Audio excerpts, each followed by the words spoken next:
जय जय श्री गौरी गणे लक्ष्मी देवी नारायणी नमो नमः। वक्रतुंड महाकाय सूर्यकोटि संप्रभा निर्विघ्नं देव शुभकार्येषु सर्वदा। जय जय श्री गणेशाय नमो नमः। हे शिव पुराण कथा तुम्हें सदा जय जयकारो। हर हर महादेव तुम्हें सदा जय जयकारो। ओम जय जय श्री गणेशाय नमो नमः। कंठे यस्य विराजते हे गरलम गंगा जलम मस्तके वामे यंग गिरिराज राजतनेजा भवानी पतिं नंदी सकंद गणराज सहित श्री विश्वनाथ प्रभु काशी मंदिर स्थितो खिल गुरुदेत सदा मंगलम। कपूर गौरम कर्वमतारम संसार सारम भुजगेन्द्रहारम सदा वसंतम हितारविंदे भवम भवानी सहितम नमामि। करिदंडपत सप्रेमदिरि शिव सनूख कर जोरी विनय करत गदगद सर समुझ घोर गति मोरी। हर हर महादेव तुम्हारी सदा जय जयकारो। हर हर महादेव तुम्हारी सदा जय जयकारो। हे माता गौरा पार्वती तुम्हारी सदा जय जयकारो। ओम नमः शिवाय ओम नमः शिवाय जय महादेव शिव नमः शिवाय जय नमः शिवाय जय नमः शिवाय जय। हर हर महादेव शिव नमः शिवाय जय नमः शिवाय जय नमः शिवाय जय महादेव शिव नमः शिवाय। ओम नमः शिवाय ओम नमः शिवाय जय महादेव शिव नमः शिवाय। हर हर महादेव शिव नमः शिवाय ओम शिवाय ओम नमः शिवाय जय महादेव शिव नमः शिवाय ओम शिवाय ओम नमः शिवाय जय महादेव शिव नमः शिवाय। हर हर महादेव तुम्हारी सदा जय जगन्नाथ कंठ महादेव प्रभु तुम्हारी सदा जय जयकारो। अखंड नंद बोधाय शेष संताप हरिणे सच्चिदानंद रूपाय तस्मै श्री गुरुवे नमः। अखंड मंडलाकारं व्याप्तेन चराचरं तत्पदर्शितेन तस्मै श्री गुरुवे नमो नमः। अज्ञानतिमिरान्धस्य ज्ञाननचसकालाय चक्षुर्मिलितमेन तस्मै श्री गुरुवे नमः। गुरुर्ब्रह्मा गुरुर्विष्णु गुरुर्देवो महेश्वरः गुरुर्साक्षात् परब्रह्म तस्मै श्री गुरुवे नमः। हे गुरु बड़ा तुम सदा जय जय करो। हे गुरु तुम सदा जय जय करो। कंठ महादेव तुम सदा जय जय करो। हर हर महादेव तुम सदा जय जय करो। ओम ब्रह्मा विष्णु महेश महादेव सदा जय जय करो। महादेव प्रभु कंठम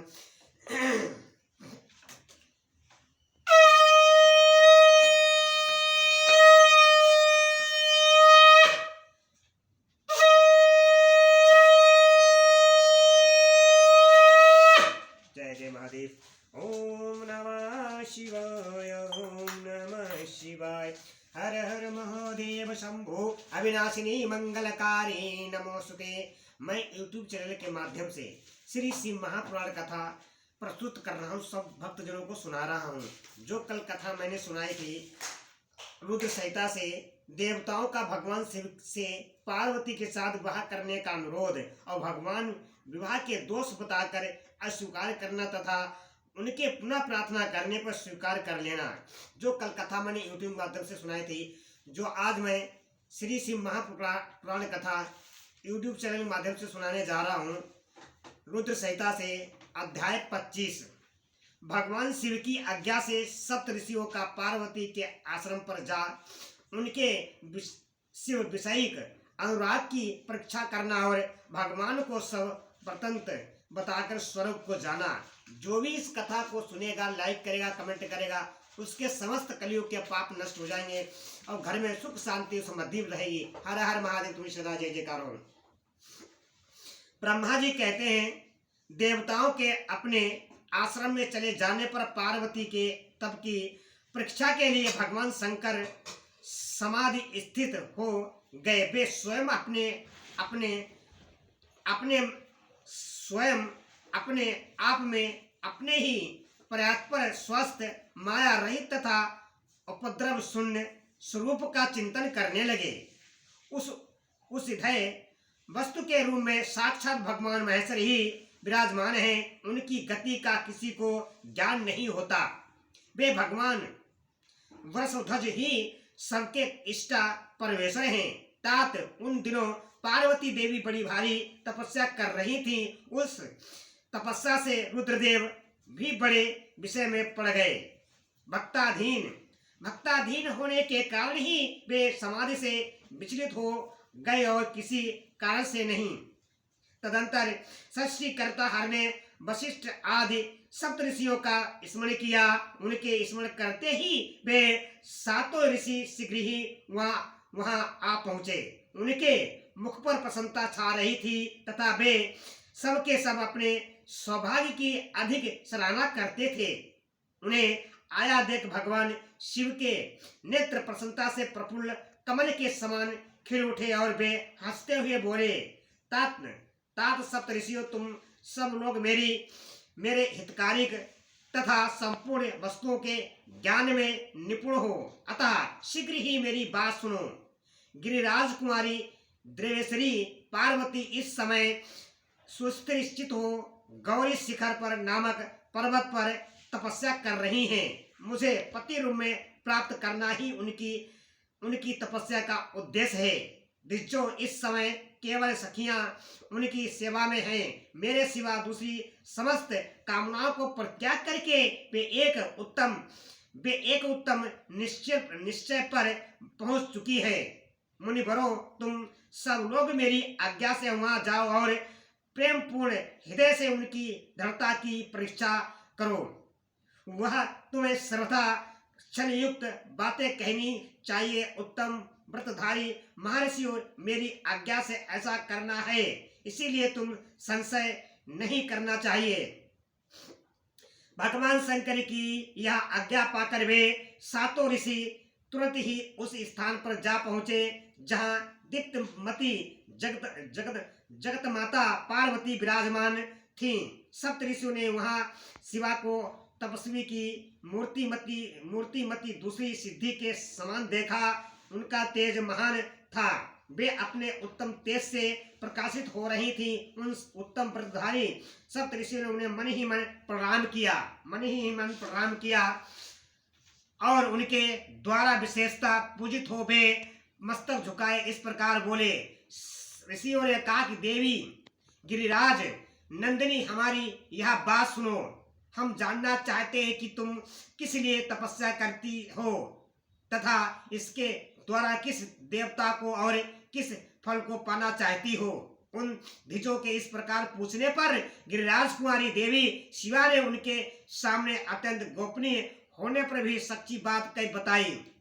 पार्वती बोली, मुनीश्वरों, आप लोग प्रसन्नता पूर्ण हृदय से मेरी बात सुनो। मैंने अपनी बुद्धि से जिसका चिंतन किया है, अपना वह विचार मैं आपके सामने रखती हूँ। आप लोग मेरी असंभव बातें सुनकर मेरा उपहास करेंगे, इसीलिए उन्हें कानों में संकोच ही होता है। तथापि कहती हूँ तो क्या करूँ, मेरा यह मन अत्यंत दृढ़ता पूर्वक एक उत्कृष्ट कर्म के अनुष्ठान में लगा है और ऐसा करने के लिए विवश हो गया। यह पानी के ऊपर बहुत बड़ी और ऊंची दीवार खड़ी करना चाहता है। देव ऋषि का उपदेश पाकर मैं भगवान रुद्र मेरे पति हो इस मनोरथ को मन में लिए अत्यंत कठोर तप कर रही हूँ। मेरा मन में रूपी पक्षी बिना पंख के ही हठ पूर्वक आकाश में उड़ रहा है। मेरे स्वामी करुणा निधान भगवान शंकर ही उसके इस आकाश की पूर्ति कर सकते हैं।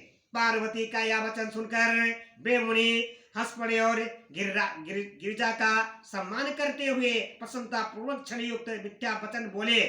ऋषियों ने कहा कि गिरिराज नंदिनी देव ऋषि नारद द्वैती ही अपने को पंडित मानते हैं। उनके मन में क्रूरता भरी रहती है। आप समझदार होकर भी क्या उनके चरित्र को नहीं जानती। नारद छल कपटी बातें करते हैं और दूसरों के चित्त को मोह में डालकर मत डालते हैं। उनकी बातें सुनने से सर्वथा हानि ही होती है। ब्रह्मपुत्र दक्ष के पुत्र को नारद ने जो छलपूर्ण उपदेश दिया, उसका फल यह हुआ कि वे सबके सब अपने पिता के घर लौटकर ना आ सके। यही हाल उन्होंने दक्ष के दूसरे पुत्रों का भी किया। वे भी उनके चक्कर में आकर भिखारी बन गए। विद्याधर चित्रकेतु को उन्होंने ऐसा उपदेश दिया कि उसका घर ही उजड़ गया। प्रहलाद को अपना चेला बनाकर उन्होंने हिरण्यकश्यप से बड़े बड़े दुख दिलवाए। वे सदा दूसरों की बुद्धि में भेद पैदा किया करते हैं। नारद मुनि कानों को पसंद आने वाली अपनी विद्या जिसको सुना देते हैं, वही अपना घर छोड़कर तत्काल भीख मांगने लगता है। उनका मन मलिन है, केवल शरीर ही सदा उज्जवल दिखाई देता है। हम उन्हें विशेष रूप से जानते हैं क्योंकि उनके साथ रहते हैं। उनका उपदेश पाकर बड़े बड़े विद्वानों द्वारा सम्मानित होने वाली तुम भी व्यर्थ ही भुलावे में आ गई और मूर्ख बनकर दुष्कर तपस्या करने लगी। भले तुम जिनके लिए यह भारी तपस्या करती हो, वे रुद्र सदा उदासीन निरंकार तथा काम के शत्रु हैं, इसमें संशय नहीं है। वे अमंगलिक वस्तुओं से युक्त शरीर धारण करते हैं, लज्जा को तिलांजलि दे चुके हैं। उनका न कहीं घर है न द्वार। वे किस कुल में उत्पन्न हुए हैं, इसका भी किसी को पता नहीं है।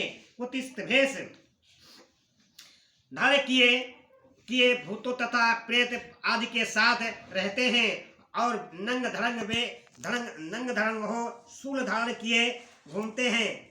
धूर्त नारद ने अपनी माया से तुम्हारे सारे विज्ञान को नष्ट कर दिया है। युक्ति से तुम्हें मोह लिया और तुमसे तप करवाया।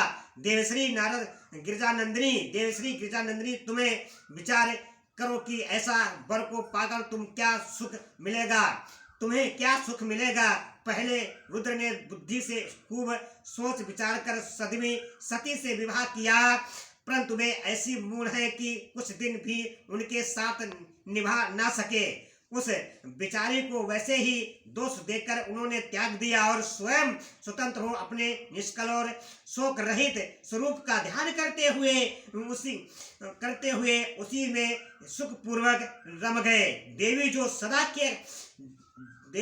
जो सदा अकेले रहने वाले शांत संग रहित और अद्वितीय हैं, उनके साथ किसी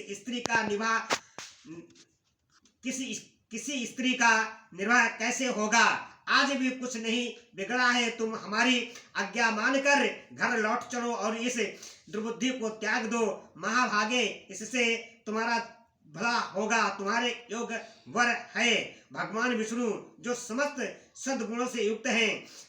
वे बैकुंठ में रहते हैं, लक्ष्मी के स्वामी और नाना प्रकार की क्रीड़ाएं करने में कुशल है। उनके साथ हम तुम्हारा विवाह करा देंगे और वह विवाह तुम्हारे लिए समस्त सुखों को देने वाला होगा। पार्वती, तुम्हारा जो रुद्र के साथ विवाह करने का हट है, ऐसे हट को छोड़ दो और सुखी हो जाओ। ब्रह्मा जी कहते हैं कि नारद मुनि की ऐसी बात सुनकर जगदम्बिका पार्वती हंस पड़ी और पुनः उन ज्ञान विशारद मुनियों से बोली। पार्वती ने कहा कि मुनीश्वरों, आपने अपनी समझ में ठीक ही कहा है, परंतु धिजो, मेरा हट भी छूटने वाला नहीं है। मेरा शरीर पर्वत से उत्पन्न होने के कारण मुझमें स्वाभाविक कठोरता विद्यमान है। अपनी बुद्धि से ऐसा विचार कर आप लोग मुझे तपस्या से रोकने का कष्ट ना करें। देव ऋषि का उपदेश वाक्य मेरे लिए परम हितकारिक है और इसीलिए मैं उसे कभी नहीं छोड़ूंगी। वेद वेता भी ऐसे यह मानते हैं कि गुरुजनों का वचन हितकारिक होता है, गुरु का वचन सत्य होता है। ऐसा जिनका दृढ़ विचार है, उन्हें इहलोक और परलोक में परम सुख की प्राप्ति होती है और दुख कभी नहीं होता। गुरुओं का वचन सत्य होता है। यह विचार जिनके हृदय में नहीं है, उनके इहलोक और परलोक में भी दुख ही प्राप्त होता है, सुख कभी नहीं मिलता। अतः जो गुरुओं के वचनों का कभी किसी तरह भी त्याग नहीं करना चाहिए। मेरा घर बसे या उजड़ जाए, मुझे तो यह हटे कि सदा सुख देने वाला है। मुनिवरों, आपने जो बातें कही हैं, मैं उनका आपके कहे हुए तत्पर से भिन्न अर्थ समझती हूँ और उनका यह यहाँ संक्षेप से विवेचन प्रस्तुत करती हूँ। आपने यह ठीक कहा है कि भगवान विष्णु सद्गुणों के धाम तथा लीला बिहारी है, साथ ही अपने सदा शिव को निर्गुण कहा है। इसमें जो कारण है वह बताया जाता है। भगवान शिव साक्षात परम ब्रह्मा है एवं निरंकार है। वे केवल भक्तों के लिए शरीर धारण करते हैं, फिर भी वे अलौकिक प्रभुता को दिखाना नहीं चाहते। अतः परमहंसों की जो प्रिय गति है उसी को वे धारण करते हैं, क्योंकि वे भगवान शंभु परमानंदमय हैं। इसीलिए अब धूत रूप से रहते हैं। मथा लिप्त माया लिप्त जीवों को ही भूषण आदि की रुचि होती है, ब्रह्मा को नहीं। वे प्रभु गुणातीत अंजन्मा माया रहित लक्ष्मी गति अलक्ष्य गति और विराट है। भी जो भगवान शंभु किसी विशेष धर्म या जाति आदि के कारण किसी पर अनुग्रह नहीं करते। मैं गुरु की कृपा से शिव को यथार्थ रूप में जानती हूँ। महर्षियों, यदि शिव मेरे साथ विवाह नहीं करेंगे तो मैं सदा कुमारी ही रह जाऊंगी, परंतु दूसरों के साथ विवाह नहीं करूंगी। या मैं सत्य कहती हूँ। यदि सूर्य पश्चिम दिशा में उगने लगे, मेरु पर्वत अपने स्थान को विचलित हो जाए, अग्रशीलता को अपना ले तथा कमल पर्वत शिला के ऊपर खिलने लगे, तो भी मेरा हट छूट नहीं सकता। यह मैं सच्ची बात कहती हूँ। ब्रह्मा जी कहते हैं कि नारद ऐसा कहे उन मुनियों को प्रणाम करके गिरिराज कुमारी पार्वती निरंकार चित्त से शिव का स्मरण करती हुई चुप हो गई। इसी प्रकार गिरिजा के उस उत्तम निश्चय को जानकर वे सप्तऋषि भी उनकी जय जयकार करने लगे और उन्होंने पार्वती को उत्तम आशीर्वाद दिया। मुने गिरिजा देवी की परीक्षा करने वाले वे सातों ऋषि उनको प्रणाम करके प्रसन्नचित हो शीघ्र ही भगवान शिव के स्थान को चले गए। वहां पहुंचकर शिव को मस्तक नवा, उनसे सारा वृत्तांत निवेदन करके उनकी आज्ञा ने वे पुनः सादर स्वर्गलोक को चले गए। हर हर महादेव, सदा जय जयकार हो। जो मैंने कथा सुनाई है, भगवान शिव ने सात ऋषियों को भेजा माता गौरा पार्वती की परीक्षा लेने के लिए। जो भी इस कथा को सुनेगा, आगे शेयर करेगा, मेरे चैनल को सब्सक्राइब करेगा, भगवान शिव माता गौरा पार्वती सदा शिव उस पर सदा कृपा बनाए रखेंगे। हर हर महादेव, सदा जय जयकार हो। ओम नमः शिवाय, ओम नमः शिवाय, जय महादेव शिव नमः शिवाय।